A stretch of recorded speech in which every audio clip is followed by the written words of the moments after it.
ఎటువైపుగా ఎటువంటి అమెరికా యుద్ధ నౌక వచ్చినా, అమెరికాకు సంబంధించి ఎటువంటి నౌక వచ్చినా కూడా పేల్చేస్తాం, చంపేస్తాం అంటున్నారు. ఇజ్రాయెల్కి వెళ్ళడం కోసం అమెరికాకున్న ఒకే ఒక్క ఆప్షన్ ఈ దారి మాత్రమే. ఇది లేకుండా ఎట్టి పరిస్థితుల్లో కూడా హౌతీలను దాటుకొని అమెరికా వెళ్ళలేదు. సో ఒకవేళ ఇరాన్ పైన దాడి చేయాలంటే అయితే పాకిస్తాన్ సహకరించాలి, లేదంటే రెడ్ సీ దగ్గరికి వచ్చి వాళ్ళు అటాక్ చేయాలి. అరేబియా సముద్రం అంటే ఆల్రెడీ అరేబియా సముద్రంలో డెఫినెట్గా అటు ఇరాన్ కూడా కొంత కనుబెట్టే ఉంటుంది. ఇప్పటికే ఇరాన్ కూడా అక్కడికి కొంతమంది మోహరించే ఉంటుంటుంది. తర్వాత అటు అరేబియన్ సీ వైపుగా రావాలన్నా కూడా ఈ 21 దేశాలు కూడా కొంత నిఘా పెట్టే ఉంటాయి. ఒకే ఒక్క మార్గం అంటే ఎటువైపుగా చూసినా కూడా ఇక్కడికి వచ్చిన తర్వాత ఇక్కడ నుంచే కొంత వాళ్ళు ప్రయోగించాల్సి ఉంటుంది. సో ఇక్కడ హౌతీల హెచ్చరిక అనేది కొంత హాట్ టాపిక్గా మారింది. ఇప్పుడు హౌతీలు ఏం చెప్తున్నారంటే ఇజ్రాయెల్ పైన దాడి చేయడం వల్ల అమెరికా మారక వస్తుంది, కాబట్టి ఇజ్రాయెల్ పైన ఇంకా దాడిని పెంచుతాం, ఇంకా దాడి చేస్తాం, అది డైరెక్ట్గా దాడి చేయవచ్చు. At the same time Hezbollah, Hamas సంస్థలకి మరింతగా ఆయుధ సామాగ్రిని చేర్చే అవకాశం ఉండొచ్చు. తర్వాత గాజాలో మరింతగా స్ట్రెంథెన్ అవ్వచ్చు. ఏదో ఒక రకంగా ఇజ్రాయెల్ని దెబ్బ కొట్టాలి, అమెరికాని దెబ్బ కొట్టాలి లక్ష్యంతో డైరెక్ట్గా హౌతీలు రంగకు దిగారు. ఇరాన్కి సపోర్ట్గా హౌతీలు కూడా నిలబడ్డారు. ఎస్, కొంత మనతో పాటుగా ఎక్స్పర్ట్ మొన్నే కోటేశ్వరరావు గారు సిద్ధంగా ఉన్నారు. కోటేశ్వరరావు గారు, సో ఇప్పుడు ఆల్రెడీ అమెరికా యుద్ధానికి దిగింది, అమెరికా దాదాపుగా ఇక రెచ్చిపోయింది, ఇరాన్ పైన ముప్పేట దాడికి పాల్పడింది. 2 వారాల సమయం ఇవ్వండి, నేను అప్పటి వరకు సైలెంట్గా ఉంటాను, మీరు తేల్చుకోండి, శాంతిని నెలకొల్పండి ప్రపంచవ్యాప్తంగా అని చెప్పిన డొనాల్డ్ ట్రంప్ అంతలోనే ఏం జరిగిందేమో కానీ దాడులు చేశాడు. ఇప్పుడు ఈ నేపథ్యంలో ఇరాన్కి సపోర్ట్గా ఉన్న దేశాలు మొత్తం కూడా అమెరికాకు వ్యతిరేకంగా మారే అవకాశం ఉంది. ఏంటి అమెరికా డైరెక్ట్గా దాడి చేయడంతో 3వ ప్రపంచ యుద్ధానికి సంకేతాలుగా భావించాలా? 3వ ప్రపంచ యుద్ధం జరుగుతుంది లేదా వస్తుందని నేనైతే అనుకోవట్లేదు. 2 వారాలలో మేము నిర్ణయం తీసుకుంటా ఉన్నటువంటి ట్రంప్ మాటని ఎవరూ విశ్వసించలేదు.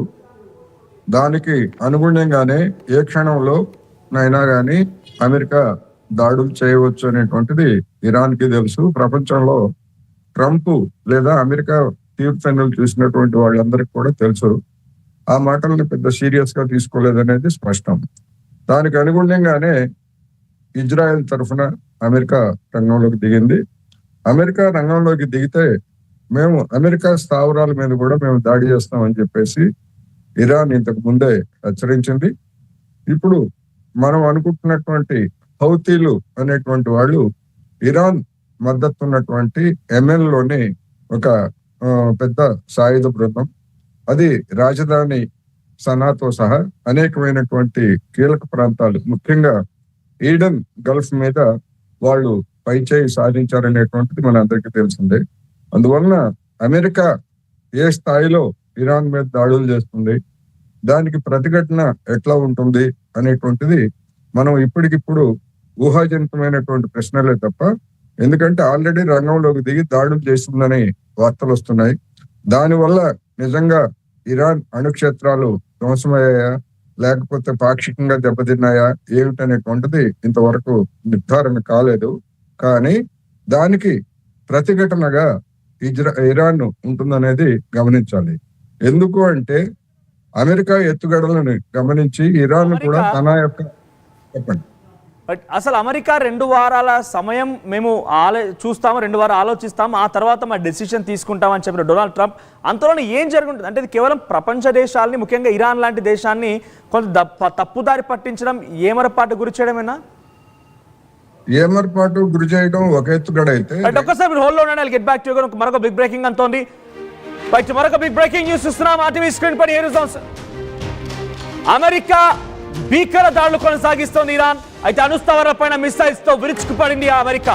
ఈ నేపథ్యంలో ఫోర్దో నతంజా ఇస్ఫహాన్ అణుస్థావరాలపైన అటాక్ చేసింది. 6 బంకర్లు, బస్టర్ బాంబులు, 30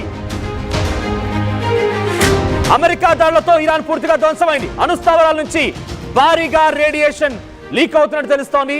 రేడియేషన్ లీక్ తో ఇరాన్ ప్రభుత్వం అప్రమత్తమైనట్టుగా తెలుస్తోంది. సో ఇరాన్ లో ఎమర్జెన్సీ ప్రకటించారు సుప్రీం లీడర్ అలీ ఖమేనీ. ప్రస్తుతానికి ఆయన ఎమర్జెన్సీ ప్రకటించినట్టు తెలుస్తోంది. ఇరాన్ అమెరికా భీకర దాడులతో అణుస్థావరాలపైన మిసైల్స్ తో విరుచుకుపడడంతో ఒక్కసారిగా అక్కడ రేడియేషన్ లీక్ అవ్వడం ప్రారంభించింది. అయితే ఇరాన్ కొంత మేము అక్కడ అప్పటినే రేడియేషన్ లీక్ అవ్వకుండా కొంత దాన్ని కంట్రోల్ చేశాం. సుమారుగా కొన్ని నెలల క్రితమే అక్కడ ఎవాక్యువేట్ చేసే ప్రయత్నం చేస్తామని చెప్పే ప్రయత్నం ఇరాన్ చేస్తోంది. కానీ ప్రస్తుతానికి అక్కడ రేడియేషన్ లీక్ అవుతున్నట్టుగా ఇంటర్నేషనల్ అటామిక్ ఎనర్జీ ఏజెన్సీ సంబంధించిన అధికారి రఫుల్ గసూరి చెప్తున్నారు. గతంలో కూడా నతాంజా ప్రాంతంలో ఎప్పుడైతే దాడులు జరిగాయో ఆ దాడుల నేపథ్యంలో కూడా రేడియేషన్ లీక్ అయింది. ఇప్పుడు తాజాగా మరోసారి రేడియేషన్ లీక్ అవుతుందన్నట్టుగా అక్కడ అధికారులు చెప్తున్నారు. సో ప్రజెంట్ అయితే అక్కడ రేడియేషన్ లీక్ అవుతోంది. సో ప్రస్తుతానికి ఆ రేడియేషన్ లీక్ అవడం కారణంగా కొంత ఇబ్బంది తలెత్తే అవకాశం ఉంది. తీవ్రమైనటువంటి అనారోగ్య బారిన ప్రజలు కూడా పడే అవకాశం కనబడుతోంది. ఎస్, మనం గెస్ట్ దగ్గరికి వెళ్దాం మళ్ళొకసారి. కోటేశ్వరరావు గారు, సో ఆల్రెడీ ఇరాన్ పైన అమెరికా చేసిన దాడుల నేపథ్యంలో అక్కడ ఆల్రెడీ రేడియేషన్ కూడా లీక్ అవుతున్నట్టుగా ఇంటర్నేషనల్ అటామిక్ ఎనర్జీ ఏజెన్సీ చెప్తోంది. సో మనం ఇందాక ఒక క్వశ్చన్ రేస్ చేశాను మీ దగ్గర. నేను అసలు 2 వారాల సమయం అడిగినటువంటి డొనాల్డ్ ట్రంప్, సమయం ఇన్ ద సెన్స్ నేను 2 వారాల పాటుగా సైలెంట్గా ఉంటాను, ఎటువంటి దాడులు చేయనని చెప్పినటువంటి డొనాల్డ్ ట్రంప్కి అసలు ఏం జరిగింది? ఉన్న పలంగా మరోసారి దాడి చేయడం గల కారణం ఏంటి? అంటే ఆయన ఆ మాటలు మాట్లాడి అందరినీ కూడా ఒక రకంగా బురిడి కొట్టించారనుకోవాలా? మీరు చెప్పినట్టుగా బురుడి కొట్టించేటువంటి ఎత్తుగడ ఒకటి ఉన్నది. దానికంటే ముఖ్యమైనటువంటిది నా అభిప్రాయం ప్రకారం, నేను పరిశీలించిన దాని ప్రకారం, ఇజ్రాయెల్ మీద ఇరాన్ దాడుల గురించి అంత తీవ్ర స్థాయిలో ఇరాన్ ఐరన్ డ్రోమ్లను కూడా ఛేదించుకొని ఇజ్రాయెల్ నగరాల మీద ఇరాన్ దాడులు చేయగలదు అనేటువంటిది బహుశా అమెరికా గాని ఇజ్రాయెల్ గాని ఊహించలేదు. అందువల్ల ఆ దాడుల యొక్క తీవ్రత కారణంగానే వెంటనే ఏదో ఒక యాక్షన్ తీసుకోకపోయేట్లయితే ఇజ్రాయెల్ కి ముప్పు ఉండేటువంటి అభిప్రాయం కావచ్చు, అంచనా కావచ్చు. అందుకనే G7 దేశాల నుంచి నాకు ఇంతకంటే ముఖ్యమైన పని ఉందని చెప్పేసి అర్ధంతరంగా ట్రంప్ వెనుదిరిగి వచ్చినటువంటి సంగతి తెలిసిందే. అప్పుడే డెఫినెట్ గా ఇజ్రాయెల్ రక్షణ కోసం అమెరికా రంగంలోకి దిగబోతున్నది అనేటువంటి అనుమానాలు వచ్చాయి. దాని నుంచి పక్కదారి పట్టించడానికి, లేకపోతే ప్రపంచాన్ని నమ్మించజేయడానికి 2 వారాల తర్వాత మేము నిర్ణయిస్తామనేటువంటిది కూడా ట్రంప్ చేసినటువంటి ప్రకటన. అది పక్కదారి పట్టించేటప్పటికైతే ఇరాన్ చేస్తున్నటువంటి దాడుల తీవ్రతను అమెరికా పసిగట్టలేకపోయింది. అందుకనే బాంబులతోటి, బంకర్ బ్లాస్టర్ బాంబులతోటి అమెరికా దాడులు దిగటానికి ఏర్పాట్లు చేసుకున్నది అనేది మనకి స్పష్టంగా కనిపిస్తాం. అంటే కోటేశ్వరరావు గారు, ఇక్కడ ఆల్రెడీ అమెరికాకి అటు రష్యా అధ్యక్షుడు పుతిన్ కార్యాలయం చాలా స్పష్టమైనటువంటి ఒక ప్రకటన వచ్చింది. మీరు డైరెక్ట్గా యుద్ధంలోకి దిగితే ఇది మరొక రూపం దాలుస్తుంది, నెక్స్ట్ లెవెల్ వెళ్తుంది యుద్ధం. కాబట్టి మీరు డైరెక్ట్గా రంగంలోకి దిగకండి. నేను అవసరమైతే నాకు అటు నేతన్యాహుతో సత్సంబంధాలు ఉన్నాయి, ఇటు ఇరాన్తో కూడా మంచి రిలేషన్షిప్లో ఉన్నాను, సో నేను మధ్యవర్తిత్వం వహించి శాంతి నెలకొల్పుతానటువంటి మాటలు మాట్లాడుకొచ్చారు. కానీ ఎందుకు అమెరికా ఒప్పుకోవడం లేదు? అమెరికాకు ఉన్నటువంటి ఇబ్బంది ఏంటి? కేవలం అరబ్ దేశాలు, ఇస్లామిక్ దేశాలు, ఆఫ్రికన్ దేశాలు, ఎవరైతే 21 దేశాలు ఉన్నాయో వాటిపైన పట్టు సాధించడం కోసమే అమెరికా అధ్యక్షుడు డొనాల్డ్ ట్రంప్ తహతహలాడుతున్నారు అనుకోవాలా? అంటే శాంతి నెలకొల్పకపోగా ఆయన దీనిలో డైరెక్ట్గా యుద్ధంలోకి దిగిపోవడం కొంత ఆసక్తి రేపుతోంది.